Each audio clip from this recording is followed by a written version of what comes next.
fire to the waves. Hot takes every day. We ignite the craze.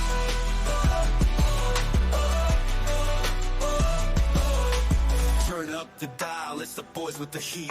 Dropping knowledge like a bomb, got you out of your seat. JJ Redick, man, why you talking the smack? We break it down, facts, all facts never lack. China's got a giant, 7 feet tall. From Bangkok to Taiwan, she's dominating them all. Future of the game, yeah, you better take note. Dropping buckets in the lane, opponents can't cope. I'm boys with the heat, bringing fire to the waves. Hot takes every day. We ignite the craze. JJ Redick talking trash, we set the record straight. China's got a feet on, yeah, she's rolling the paint. Come Nick, damn it, MVP, even when they lose. Boys with the heat, we got nothing left to prove. We ignite the craze.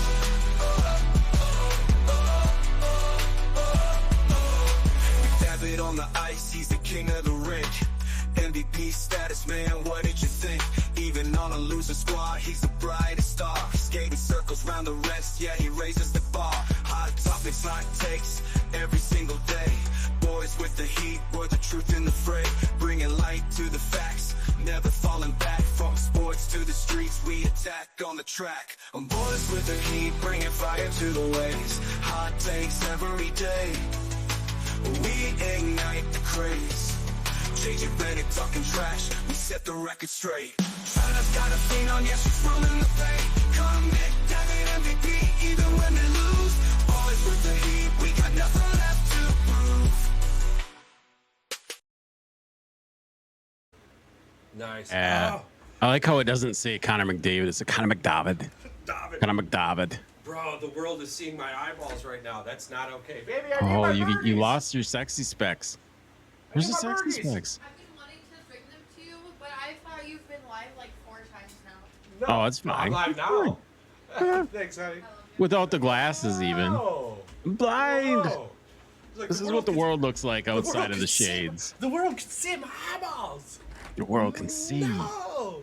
The world sees me for who I really am through the eyes. Yeah. So what a wild week in sports so far. Get out of here, nerd. I love you. Winter chicken dinner. Congratulations, Florida Panthers. Yeah, the fucking kitty cats won. Florida The kitty Panthers, cats won. they've been in the NHL for 8 seasons. So for those of you who did not know, they've been in the NHL for 8 seasons. So when you hear the first Stanley Cup in franchise history, they've only been here 8 years. And the Vegas Knights there kind of made everyone think that championships can just be won overnight there. They're the anomaly, not the normality. The best thing though is that Paul Maurice, 25-year head coaching veteran in the NHL, Oh, I'm finally so got happy. finally got the cup. 1,982 games, regular season and playoff. I mean, he was Fantastic. the number 1 on that list. And yeah, congratulations to him. What a great human being, too. Just a it's a good down-to-earth dude, which is your normal pedigree for a championship-winning coach outside of your few anomalies such as Bill Belichick. So you think now Kachuk and Jason Tatum are going to get together and they're going to compare ring sizes? Oh man, Now that yeah. they High both school got a teammates, title? weren't they? High Yeah, school high school teammates, teammates. Yeah. That's a fantastic story too. Congratulations to both of them. Hopefully they do. ESPN as a 30 for 30 on that. I'm just glad Cool. Kachuk remained who he was and didn't skinwalk into 57 different individuals while he was doing his championship walk tour. That was Oh, just, yeah. Oh my God. Whatever. edgy. You won. That's cool. I'm not trying to take anything away, but damn. Be yourself. Yeah, Damn, you be yourself. you and don't be weird. Holy shit, Kevin Garnett. I meant Steph Curry. God damn it. Kanye. Jason Tatum. I'm sorry, that was really hard. Jason I Tatum. understand why it was so hard for him now. It was hard for me to just simply keep with Jason Tatum there. That ego acted like about 6 different people, so it's okay. We was- figured it out. It was crazy. Do you think that unlocked a little bit of perspective into what he has been doing in his off time before the championship? Just literally watching teams celebrate a championship? Probably. Like, is that something You do. I've won championships before and many different things. I've never, leading up to it, looked up how to celebrate afterwards. It's always just been an in the moment feeling thing, right? I think you envision it, you dream about it, you talk about winning it, you have the arrogance of confidence, but I don't dream about being other people winning it. I dream about myself winning it. So how in that moment where you're just blacked out with excitement, you're now reverting to other people? Are you talking about the fact that he thought he wanted to memorialize like Kobe when he did this? Like he was thinking like he was in his shoes. I love the photo, the one real moment, right, in my mind. Yeah. The one was the photo with him and his son Deuce there. Yeah. And with the confetti falling. And I was like, man, more of that. Less Kevin, Steph, and Kanye, right? Like more of you and less. So hopefully he gets another chance as Milwaukee Bucks fans, hopefully not. But I think you, me, and Paul were all in consensus that they are probably the favorite for the next 2 to 3 seasons. So good for them. I can't hate on a champion. I cannot like them, but I don't hate on them. Oh, yeah. I have issues with the game. I try to keep that with the game. I try not to bring the player into the situation. Right. But in this case, I had no choice. This was the situational celebration that we brought up. Yeah. So getting back to Lord Stanley's Cup real quick. So the Conn Smythe Trophy winner there, I believe you and I are a little bit on separate pages. Now, to base this foundation, I do believe that Connor McDavid is the best player in the NHL right now. And I do truly believe in a handful of years, the conversations about him and Wayne Gretzky are going to get louder. I truly believe that with everything inside of me. But nothing about what I watched these NHL playoffs led me to truly feel like a player on the losing team should have won that trophy. It makes no sense to me. And you brought up in the pre-show, because I felt like Bobrovich should have won it. If the Oilers won the Stanley Cup, I thought it was a no question Connor McDavid. But with Florida winning, and the way Florida did end up winning, not so much how they lost 3 games, but more how they won Lord Stanley's Cup, I just felt like Bobrovich deserved the goalie-given trophy. Like, we get upset in the NFL about the MVP going to a quarterback, right? Yeah. But it's a quarterback trophy. So it's just not named quarterback. It's named MVP, and that pisses people off. That's the same thing with the Conn Smythe Trophy here. And, it's befuddling to me. And like I had mentioned, in pre-show, you had brought up the 3 games they ended up losing in those Stanley Cups. They lost terribly because of this individual. And I have a hard time arguing against that. But the Conn Smythe Trophy isn't about the Stanley Cup Finals as much as it is about the Stanley Cup playoffs in their entirety. And Bobrovich was a dog. And Connor McDavid did surpass in points. He did something that only 3 hockey players all time ever did. He scored like 42 points in the playoffs. Only Gretzky and Mario Lemieux had more. And now for your casual hockey fans too, points they're not just scoring goals. Yeah. And they're not just the first pass to the guy that then gets the assist, right? In hockey, you can be the guy that makes the first pass. The setup. And if that pass then is passed 1 or 2 more times and then there's a goal, you're still gifted a point.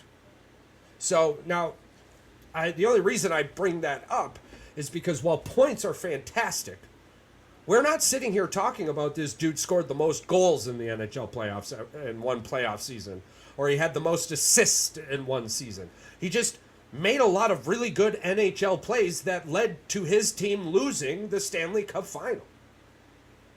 It feels like it was a participation trophy for Canada, who hasn't won a damn Stanley Cup in 31 years. Yeah. And you bring, I don't know, because in our line of business, is any attention unnecessary or not bad? Because here we are talking about it. Any attention is probably... any attention is bringing eyeballs. Accepted. It's accepted for eyeballs, yeah. Because not everybody agrees with me. In fact, in this room, I'm only 50%. So if I'm arguing about it and you're arguing back, it's going to bring other conversations. So it's good for the NHL. Yeah, I understand that he probably should not have won the Conn Smythe Trophy, but the issue is I think he should win the Hart, which is the MVP. I think he won it last year. He had 100 fucking assists this year. That's just fucking crazy. I don't think that. Yeah, he's a fan. He makes his hockey team better, but what I would have loved to see personally is him just receiving one fucking point in the most important game of his career. No other games mattered up until that point. It would have been his first Stanley Cup. It's the most important thing in that dude's profession, and he didn't show up, and you gave him the MVP playoff trophy. This says more negativity about the NHL than it does about anything. Yeah, about the way that they viewed it. They viewed his personal accomplishment more dignified and more approving as far as like the fans go, that he should get the Conn Smythe over Florida Panthers actually winning. This is the point where I can absolutely 1,000% agree with you on, is that the reason they should have won, was goaltending in Game 7. Yes. So if that's what you want to put it as, and it being a primarily, I think, what did you say, only one other time? Anybody else? Three other times. Goalie? Yeah. 3 other times? Well, 2 other times. He's the third person. This would be the third one. Yeah. Yeah, it's just, to me, you needed a point in Game 7 to receive that trophy. If you didn't get a point in Game 7, not a goal, not an assist, just a fucking point. Yeah. Which you received the most of. In the third, he was this close. He had the one that went over the bar, but outside of that, he really didn't show up, like you said. Yeah, and then he didn't show up. And you hear he was tired. He didn't make excuses. Me with that. He didn't make excuses in the interview. As a matter of fact, he seemed disappointed and very humbled that he got the trophy. Yeah, and I thank you so much for bringing that up, Patrick, because like I said when I started this, I do enjoy watching Connor McDavid. He is the greatest hockey player I've seen since Pavel Datsyuk, who, by the way, was just inducted into the NHL Hall of Fame first ballot. Yes, sir. So, I think this congratulations is a to Mr. Datsyuk. But even Gretzky too. You put him on the same goddamn page as Gretzky. I don't remember much of Gretzky, but I do remember Gretzky. So, well, he's the hallowed name that everybody thinks of when they think of the NHL. They think of Lemieux. They think of freaking Gretzky. You got the Red Wings. We can go on and on about all the Red Wing players. Yeah, me personally, I was just about to rattle off the entire fucking Gordie Howe. Full fucking, oh my God. But it's a slap in the face, Charles. 100%. You could tell the way that they were trying to like push him. Are you happy that you got this? No, he's pissed that they lost. They didn't win the cup. The media has been telling you who they're voting for before they do it. Yes. Before they do it, and it's becoming fucking mind-numbing. This happened with Lamar Jackson, and now this happens because, like, you started hearing a whole bunch of shit about Lamar Jackson, and guess who you were hearing it from? The people who have a vote. So if you're hearing it from the people who have a vote, it's got to go on your eardrums so that you hear it and it goes upstairs, and then that puts it in your mind that, oh yes, he's winning, and you should appreciate it when he does win. Absolutely. And it was disgusting. But again, this isn't a knock on Connor. The kid is crazy. And the best thing that could happen for me as a Detroit Red Wings bleeder, a lover of the NHL, is that the only time Connor McDavid actually wins a Stanley Cup is when he leaves Canada and comes down to the greatest country in the world. Until then, I don't think he's going to win a Stanley Cup. Canada has not won a Stanley Cup in 31 years. Yeah. That is hundreds of players' careers wasted. Arguably, just like Mike Trout in Los Angeles. Arguably, Edmonton's probably his best chance outside of the U.S., though. Outside of the U.S., yes. And they're not going to get there again. I mean, people are failing to understand the sheer impossibility, or the sheer improbability of them even making it to the playoffs this year, let alone the Stanley Cup. I think they were like 32 and 36 when they fired their head coach and put in an interim head coach, and then a month later they made the interim head coach. They went 14 and 2 or something over at the final stretch. Yeah, This was a fantastic story. And NHL is a fantastic product. And thank God Connor McDavid's teammates showed up in games 4, 5, and 6. But unfortunately, the greatest player playing did not show up to game 7. And as the athlete he is, I'm saying out loud what he's telling himself. And why I truly do agree with you, Patrick, that I think he's really disappointed. About winning the Conn Smythe Trophy is a joke. Me personally, I would never look at that trophy the same again. And when I win my next one, I'm going to be more pissed off than when I won my first one. Yeah, you're going to be mad that they gave you the one on the year that you lost the freaking cup. Yeah, it's gonna leave a tainted, very bitter taste in his mouth for the rest of the season. The next year, he's going to be pissed. Next year, he might have 120 assists because he might be pissed. 50 goals, 120 assists. It's never going to happen, But when you move away from the personal accomplishment, Lord Stanley's Cup takes a team. And Florida Panthers had a team filled with players who knew their role and loved each other. They went to war with each other, more or less. And I feel like I have the right to say that. It was fantastic to watch, but you can see also how fucking difficult it is to win 4 in a row when you're playing the best of the best. Because during the regular season, the Edmonton Oilers had lost 3 games in a row 4 times. And those 4 times, after those 3 games, they then went on to rattle off, at minimum, 8 wins. Yeah.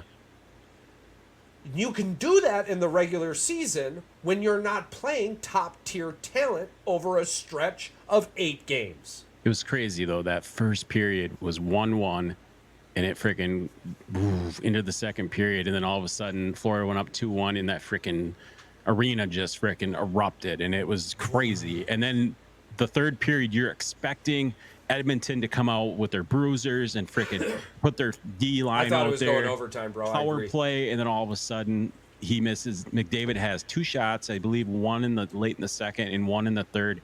One deflection goes high, and then the one in the third, it's crazy. The one in the third, he literally he missed it. One of the most beautiful sounds in hockey when you're on the other team.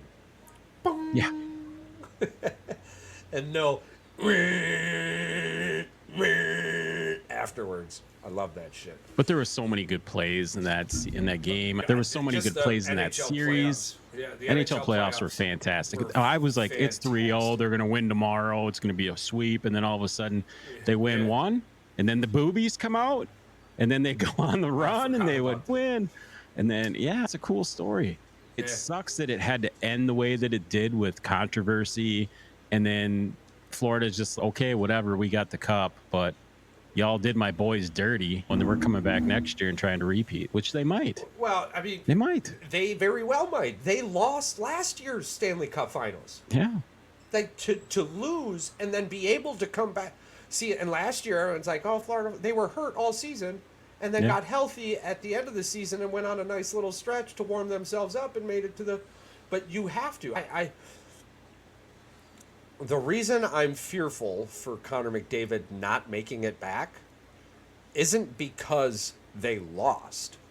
It's because of how they made it to the playoffs. They got hot. It's not like they just got hot at the end of the season, and that can happen for anyone. And teams around them are getting better, right? Because and you need they're winning enough. That. Yeah, they're winning enough to not receive players in the draft. Well, just say what it is. Compensations. They're having to pay these players. Now we're running into the business logistics of it. And Canada, for 31 years, has been terrible at the business side of the NHL. Well, just say what it is. Can they continue to play with a chip on their shoulder after this decimating loss? Can they take this into the season next year and be like, hey, we got shafted. Can we do it again? And probably isn't going to happen. Edmonton is out in the West, and they've got a fairly decent group of teams. We've got Vegas out there. I don't even know who's good anymore in hockey, to be honest with you. Who did they beat out to get there? Hockey's got a lot of really good things going. Dallas is doing well. Dallas. Oh yeah, it was Dallas. My bad. You've got Dallas. Sorry, Joey. Sorry, we forgot about Dallas, Joey. Yeah, the Dallas Stars. They're doing really well. Minnesota Wild. Minnesota's hot. The Detroit Red Wings. I think are even hot. the Colorado Avalanche were okay this year. Yeah. You Yeah, have there's a lot of good teams The out there. original 6 don't stay down for very long. No. And people, this shit with the Detroit Red Wings is an anomaly. People need to understand. Hey, they almost made the playoffs this year. Yeah. If it wasn't for They were a colossal collapse. Yeah, they were up 2.5 games with 6 to play, and they pissed it away. Yeah. Unbelievable. So the Montreal Canadiens in 1993, who played for them? They ended up beating the Kings. That was the last. The La Kings. Yeah, that was the last one. 1993 NHL Stanley Cup roster. Okay, let's go to the co-pilot. Guy Charbonneau, a member of, expresses that an Oilers Cup win would be good for Edmonton. The last Canadian team were the Montreal, the Oilers were looking to follow, blah, blah, blah, blah, blah. Yeah, we'll have to look into that a little. Shout out to all of our Canadian fans, but I hate to say it, and I said this on someone else's post. I think it was Josh Tyler's post. I said, you know what? I said, I don't care. Keep that fucking trophy in the United States. Those Canadian commies with their maple syrup and their maple leafs don't deserve the frickin' cup. We keep it here in the United States like it's been for 30 plus years. My favorite part of John Candy. No, my favorite part. Maple syrup going over the American flag. That was my favorite part of the movie. My favorite part of the Stanley Cup final, right? My favorite part of the Stanley Cup final. It wasn't the Oilers chick. It was the fuck Trudeau sign. That was my favorite part. That was my favorite part. I hope it was real, but yeah. Oh, I'm sure it was real. They had a lot of cool signs there. You can tell that Canada is they're like the United States, but it's like a step cousin type of hatred for their policy and their government and all this stuff. They don't like it, but like the things that they think are funny to us, it's dude, there's people protesting in the street that do that every day. You guys do it one time at a sporting event that you guys get on TV. Hey man, good for Canada. Really good for them. But yes, no, I agree with you indubitably. Edmonton is their best chance at winning a Stanley Cup. I think they've got a 3 to 4 year window. Because it's definitely not the Maple Leafs. We'll see how the money... Or the Canadiens. Yeah, we'll see how the money boils itself down. The Vancouver Canucks. But yeah. Oh, yeah. Well, yeah. Ottawa. All right. Let's touch on this J.J. Redick thing real quick. Do you have any of his presser clips? Or should I give you a few moments? Pull up some presser clips while I give us a little status on Jay Redick.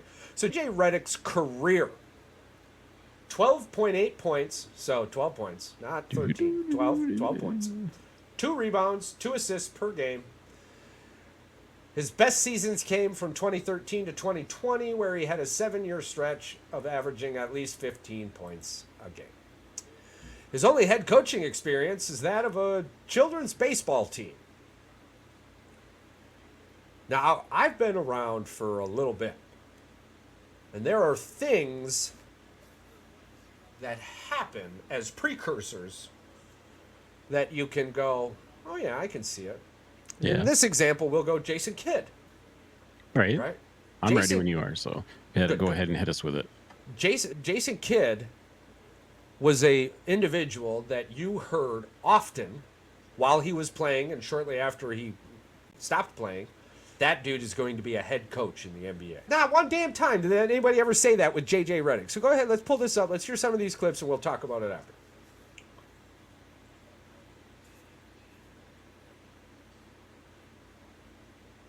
I think in industry in general and in sports in specific, sometimes it's easy to get caught up in patterns of being in a sea of sameness and doing the same thing that everybody else is doing. But this sounds like something when we embarked on this search, it was really important for us to see if we could do something a little bit different. And there he is. My motivations for doing this, it starts with a very simple foundation of service.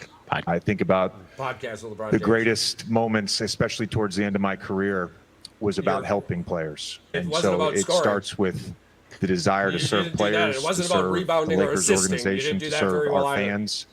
It's also about competition. You were very competitive. 55 Swiss League champion in the 3rd and 4th grade division. Cool. Like, I understood. 9-year-old kids. Yeah. Kobe Price, Southern California News Group. Got one for both you guys. But first, JJ, two-parter. Do you plan on coaching in both summer leagues? And how is the process of putting together coaching staff come so far? Are there any names you can, I guess, tell us that you're targeting or bringing on? No names for you.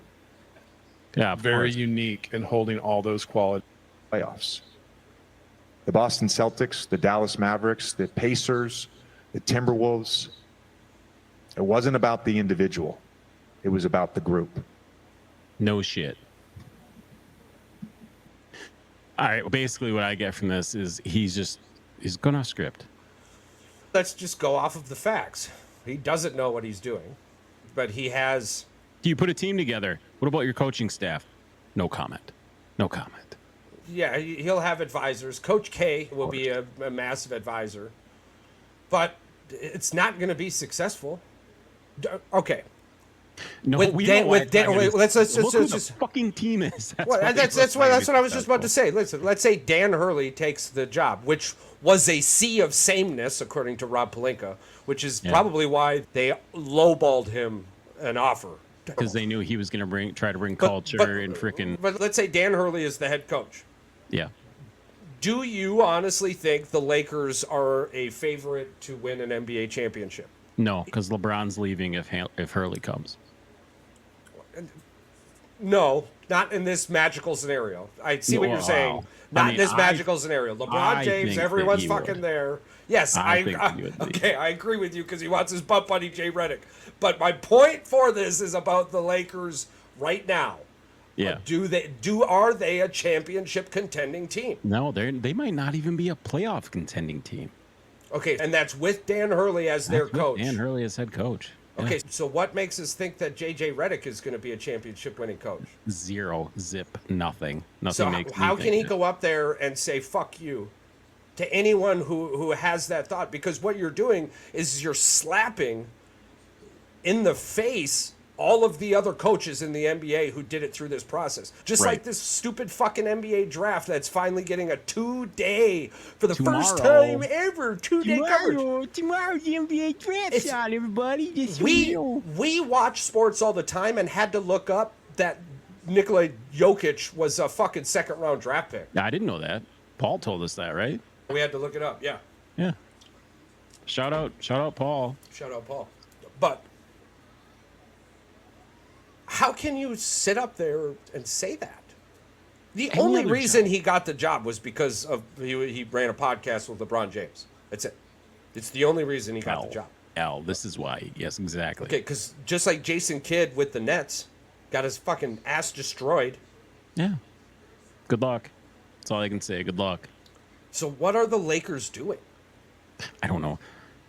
Realistically, this is very sad. Like, I think you, me, and Paul had this conversation. Jerry West would be rolling around right now if he saw this. Kobe would be absolutely just appalled by everything that's going on.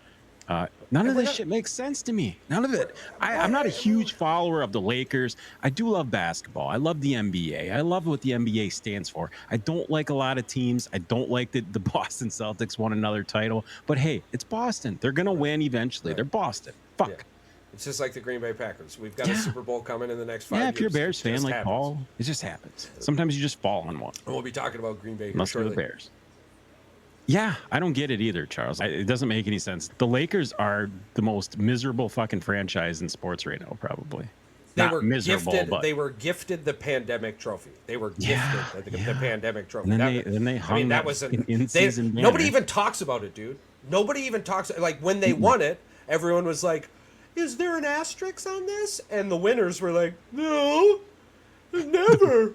The teams that made it. Nobody talks about it. Didn't the playoff teams make it at 29 and like 20?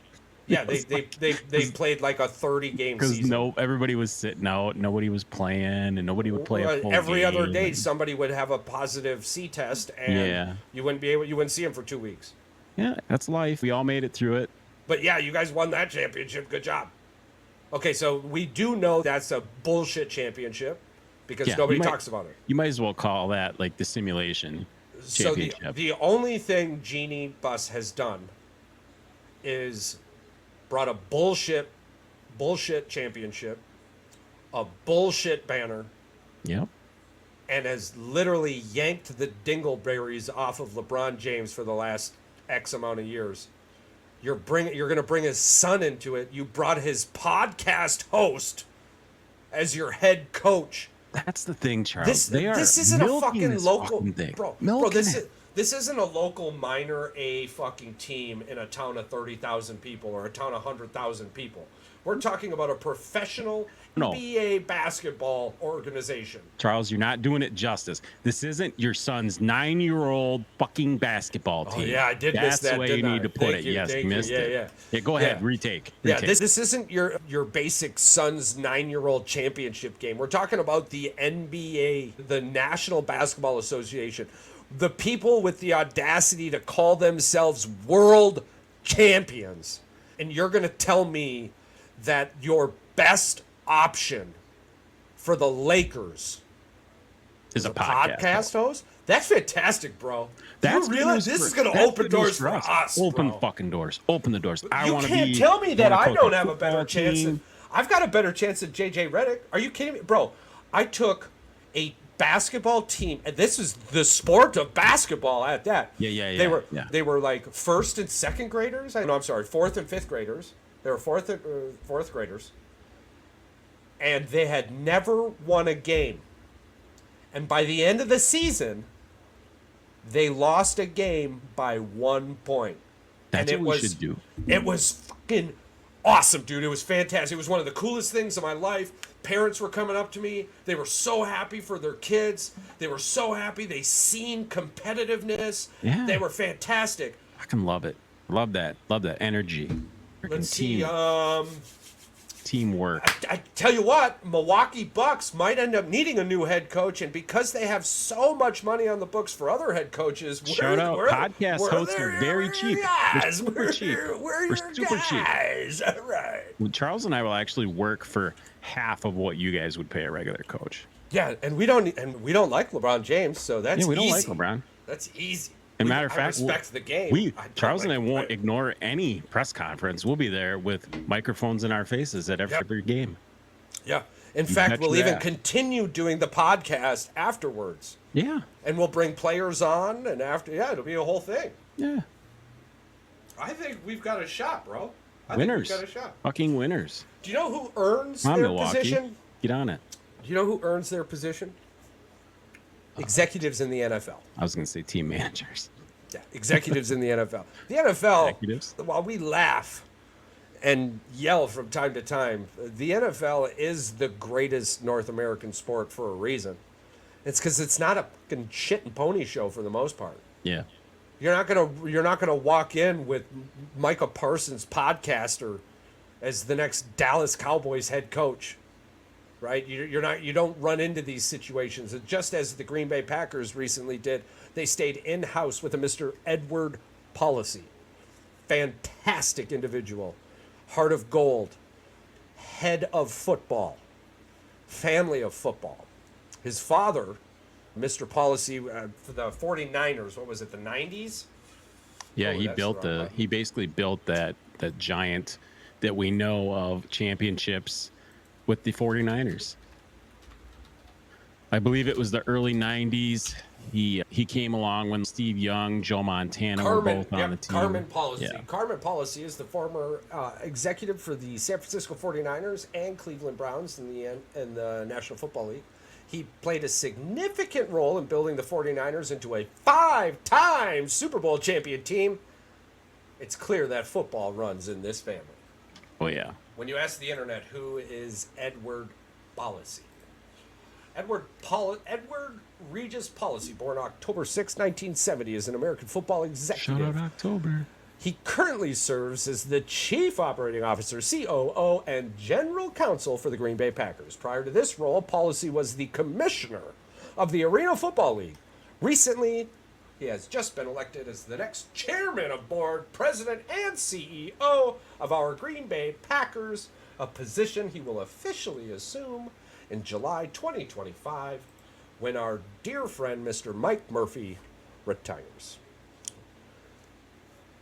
I think that it's a fantastic route. He was short-picked off of a list of 90 individuals. 90. It ended up coming down to, I believe, 10. And I don't know the exact numbers, but a major portion of that was in-house. After the news had broke, multiple local news medias went around to find fans and executives to give their piece on Mr. Policy, and it was all great things, from his coworkers down to knowledgeable fans. They were all very excited. We're all very excited. I'm reading through social media groups. There's a handful of people who are upset that something about New York lawyer or something along those lines. I'm not. You're never gonna be a people pleaser with everybody 100%. 100%, loving everything yeah. you do. Yeah, there's a small portion of people complaining that he's more about the money than he is about championships. But in his presser, the guy didn't just tell you his mindset is championships. The fucking guy created a soliloquy about it, basically. And it ended with him going, "The Lombardi Trophy is our North Star." Meaning all signs, all roads, all avenues lead to Lombardi Avenue, which is weird because it's also where he does his normal 9 to 5. He's just talking about where he goes to work.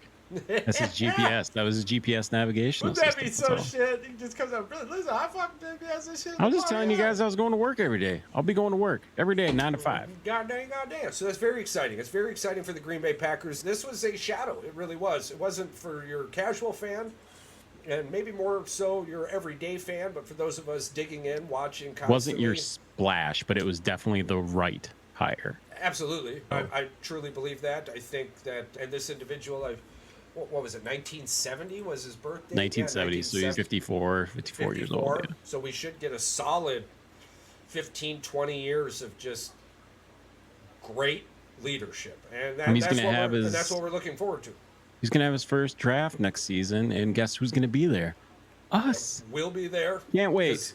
And they have been passing out tidbits of information on the setup or the potential setup of this draft. And let me tell you what, all worries are being pushed aside. They are doing wonderful things for this. I mean, you're not going to get 750,000 people in one day, but I have a very strong belief that the numbers for this year's draft are going to be around 450 to 575. Yeah. I think we're going to see 450,000 to 575,000 new people. So that's going to be fantastic. And for those of you who... Oh, God, what did Wisconsin do? They started the I-41 project, and the draft is next year. Yeah, they started it. We went up north the other day, and it's me bad. and I were both like, oh, this is bad. It's bad. This is bad. This is a bad idea. This is a terrible idea. And it's 3 or 4 different sections. So it's like you hit it, it stops. You hit it, it stops. You hit it, and then it goes again. Because everywhere that they're building the overpasses, they have a mile in each direction of construction. Yeah. So, yeah, it's fucking stupid because you hit it, boom, boom, then you hit it back up like Kakana again. You're like, oh, man. How long did it take you to get up north? Oh, like an extra 25, 30 minutes. Oh, that's it? Yeah. So instead of 3 hours and 45 minutes, it took like 4 hours and 15, 4:20. Oh, how long did it take you to get to Menominee? Oh, I don't know, like an hour and 50 minutes. Okay, yeah. So that's it's about 20 minutes worth of construction. That's not terrible. No, that's not terrible. It could have been worse. No, it's annoying. No, I don't want to. Oh, now hold on. Now. You and I are talking about taking a cruise up north. Let's get back to the 500,000 new people that are about to be having to traverse this shit. Well, right. It's going to add hours onto it, bro. Chicago or Milwaukee, these big air people flying in. Bro, we might have to go to Green Bay the day before and then just stay at a buddy's house or my in-laws. I'm serious. I'm serious. Yeah, I'm serious. I know we ain't getting a hotel room. No, I'd get shot. I'd get shot if I bought a fucking hotel in Green Bay. Are you kidding me? Hell yeah. The father-in-law would take me out skeet shooting and he'd miss on purpose. if I bought a fucking hotel in Green Bay. No, I just meant as a joke. There's no way you're finding. Oh no, one. I know. No. Yeah, I didn't think we'd ever get one. I would never get one. I bet we could. We could. No, we could get one and then sell it on the street, like freaking hawk it. Be like, here you go. We're scalping our hotel. Why don't we get Airbnbs and then resell our Airbnbs to recoup our money and make more money? Airbnbs where those dudes are doing. We could be the guys that were doing the podcast on that little deck porch. We could be doing our podcast. We rent that house out. We get 10 people to all pitch in $500. We get that. 1,500, I promise. 1,500. Oh, yeah, it's probably way. Yeah, it's probably like 20 grand for that. We're talking Lambeau Field, player. Yeah. Yeah, all you do is hop the fence to get into the stadium right there. This ain't Atlanta, you know what I mean? No. That's very exciting. Let's finish up on a little Brewers news. Brewers just signed Dallas Keuchel, former. How is he doing this season? Former Houston Astros. Let's find out. I think he's coming off injury. Dallas. You're gonna make me fucking spell it. Yeah, I wasn't he was with the Minnesota. He was with the Minnesota Twins. Yeah. But then he was with the Mariners. He used to be a freaking good pitcher. Former Cy Young winner Dallas Keuchel as a trade. The Milwaukee Brewers have acquired former AL Cy Young winner Dallas Keuchel from the Seattle Mariners in a 13 cash trade. starts with the Mariners this year. Was on Mariners AAA affiliate Tacoma. He was on a minor league contract with Seattle, although it's unclear whether the Brewers will immediately promote him or to stash him in AAA. So I get this move. I do. Well, they got it for cash. They got him for cash. Wow, we're so injured, bro. We have got to be the most injured team in the MLB right now, and for us to still be in first place. Give us 5 or 7 starts this season in the majors, and even give us like 5 innings, it's fucking worth it. Rhys Hoskins with a grand salami last night to beat the Rangers. Yeah, they're losing 1-0 right now, I think. Yeah. Yeah. Who do we got on the mound? David Ross.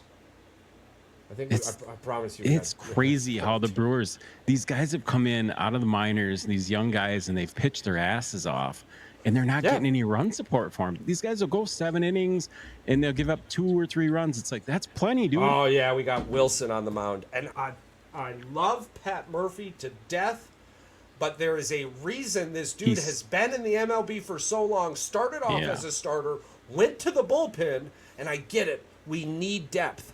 But if Wilson doesn't get his ass on the line, he's going back to the bullpen, and Keuchel's coming up, and I promise you that's what we're waiting for. Or another injury, but Freddie needs to get his shit back on. Tobias or Myers, no, because Tobias is fucking, he came up, did great, injured, Tommy John surgery. Yeah, Myers is a dog, finally getting a little bit of run support. I'm really loving this kid. But again, we're just limping through till we get our ace back next year, and Brandon Woodruff, who we did sign and solidified him for basically the end of his prime career. So if we can get 6 to 8 quality starts from Dallas after the All-Star break, we've got a great chance of making it into the playoffs. And playoffs are different. And Keuchel was part of a playoff-winning team. He understands the atmosphere. He would be a very valuable asset come playoff time if it pans out. That'd be very exciting. You ready to see the 7'3" Chinese basketball sensation, Charles? Yeah, absolutely. All right.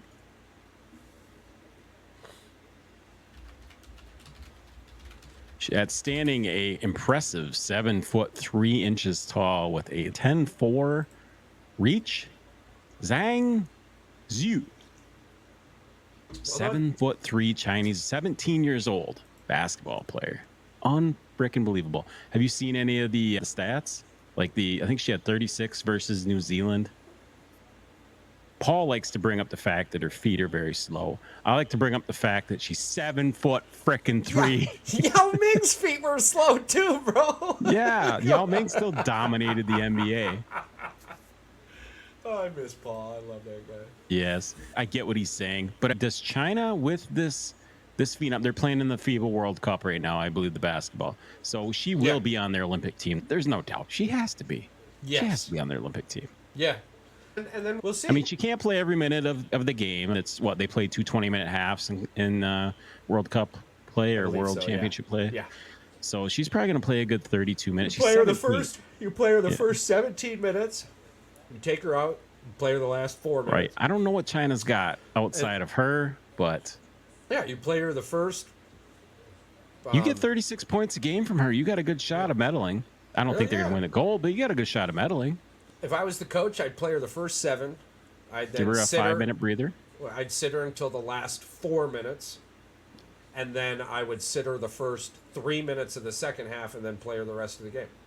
Because you can't fall behind by too many. You got to keep putting her back in there to get the easy buckets. Yeah, absolutely. Absolutely. I truly believe that would be your best case scenario. I don't know athletics of the individual off the top of my head, but 7'3", you're probably not going to be, you're not a track star.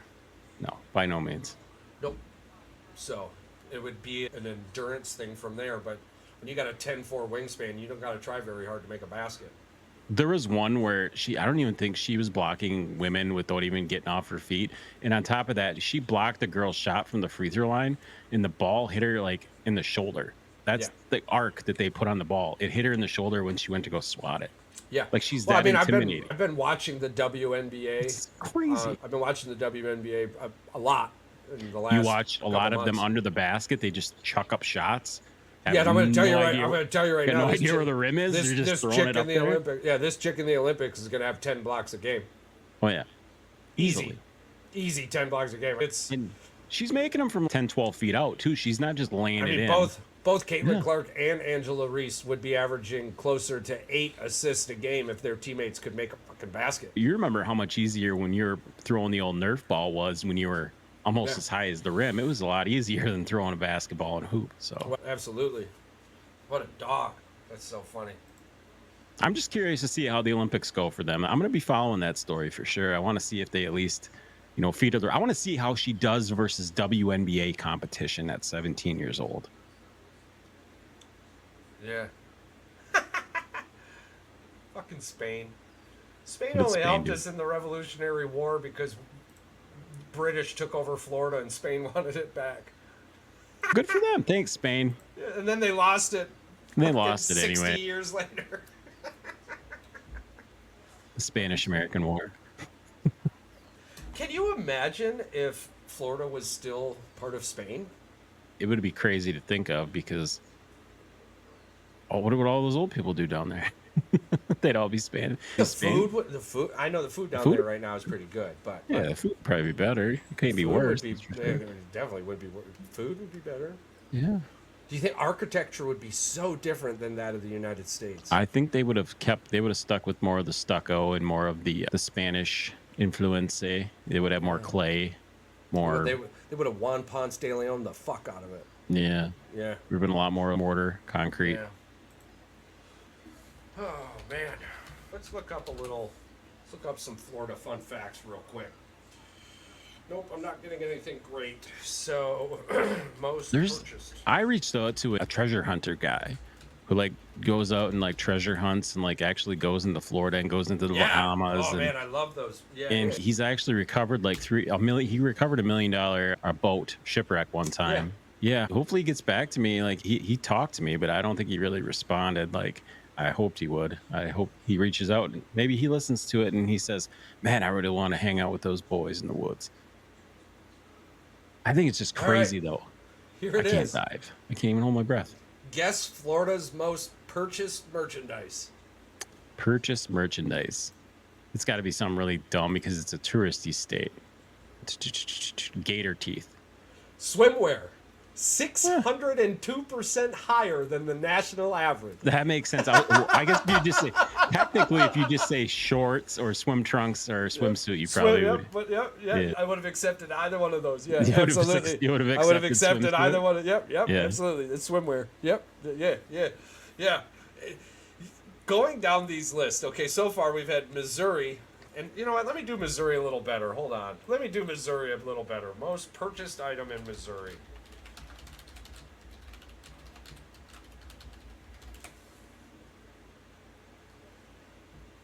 Oh, there's an O in there. Okay, no, I can't do you any more justice. The most purchased item in Missouri is their fucking grandma cookies, bro.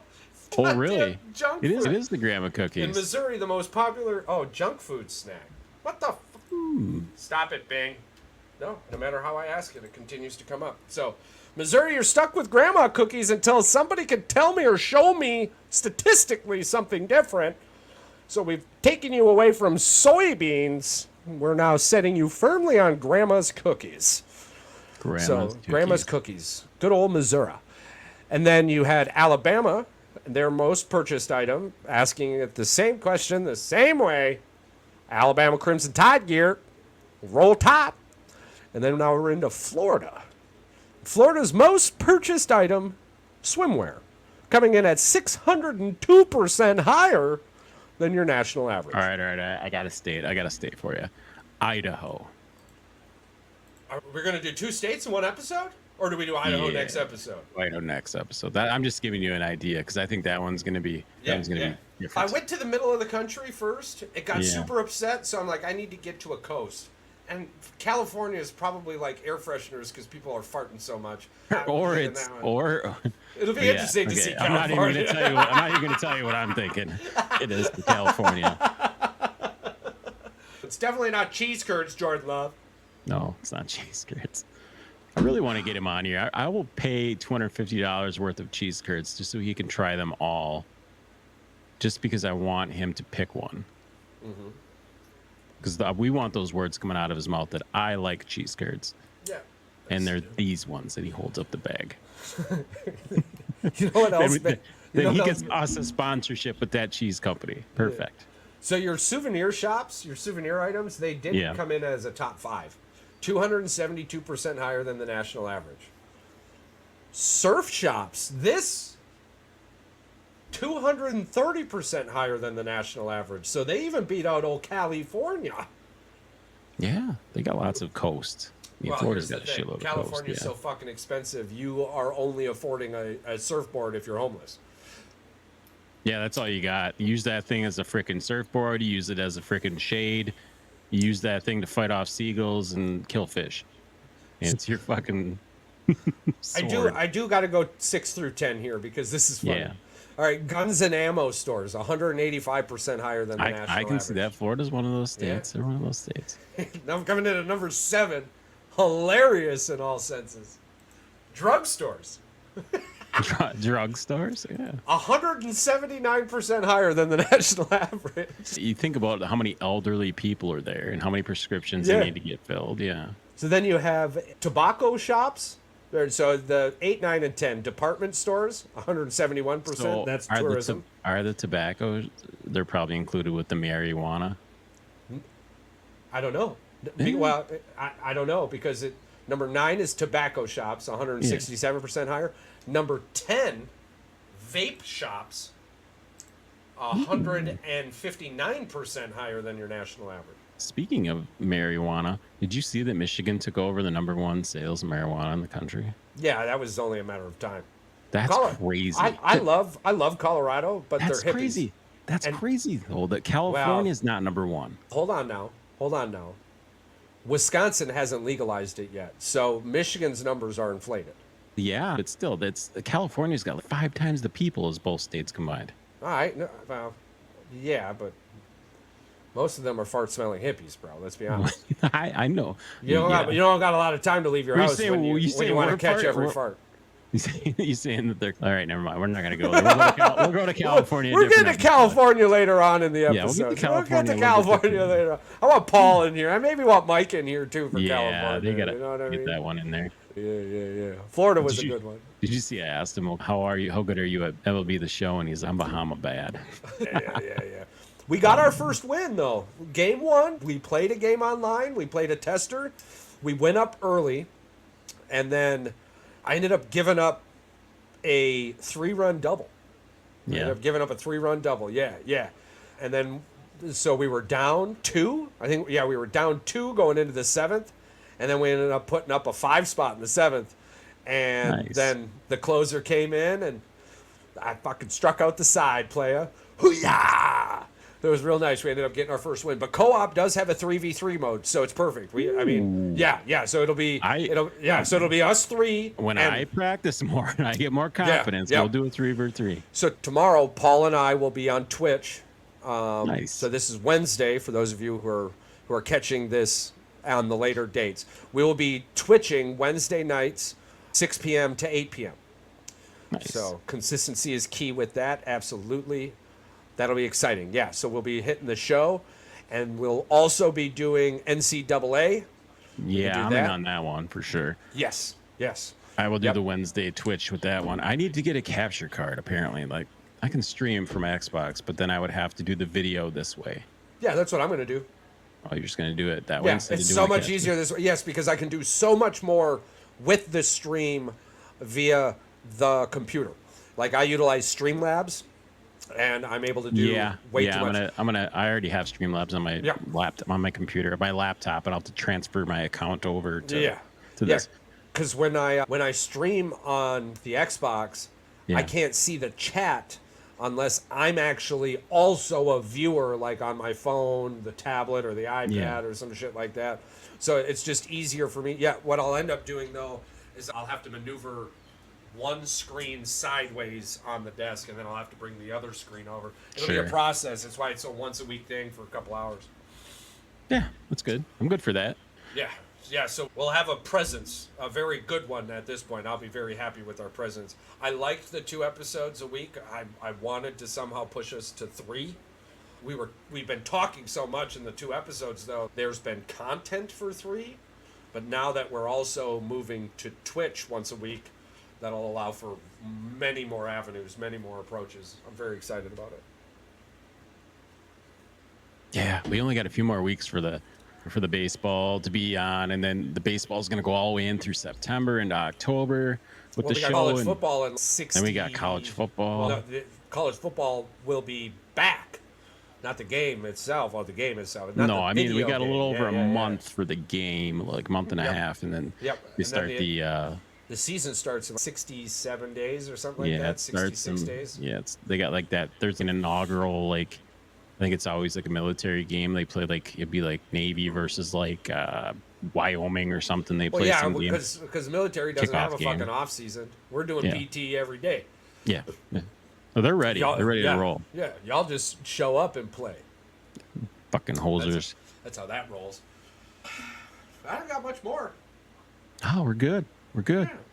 You guys need to give me your Twitch accounts so I can locate those on the show notes. Yeah, and then we'll put them on the follow, YouTube page. We'll get all that followed up. It's Podfessor P, twitch.tv/Podfessor P. Fantastic. Yeah, I'll send it to you. I'll send it in the old group chat. Well, for everyone out there, this is the part of the show where we like to remind you how wonderful of a person you are. The world is a much better place with you in it, whether you believe that or not. We care about you. We appreciate the hell out of you. We appreciate your clicks, your downloads, your follows, your listens, your shares. We honestly, I cannot express how grateful, not just myself, but Patrick and Paul and Mike, how grateful we are that you choose to take time out of your life to hang out with us and allow us a few moments of your day just to hang out. That's so awesome. And I hope, and I know, and I can speak for Patrick on this also, we hope one day to be able to create events where we get to meet all of you. I have a big problem with fandom, and not in the sense that you would think. I have an issue with the narrative surrounding adult fandom. Some of us didn't get the opportunities as children to go see our favorite football players, to go see our favorite baseball players, or to go. So us as adults living out childhood dreams, we sometimes get berated for it, sometimes get thrown to the hogs, we'll say, and at times talking with somebody who lived that life, that got to see it as a children, it's like playing fucking tennis against the drapes. So here at the show, we love all of you. big, small, tall, large, and in charge. We don't give a fuck who you are. We're just fucking glad you're here. We love you more.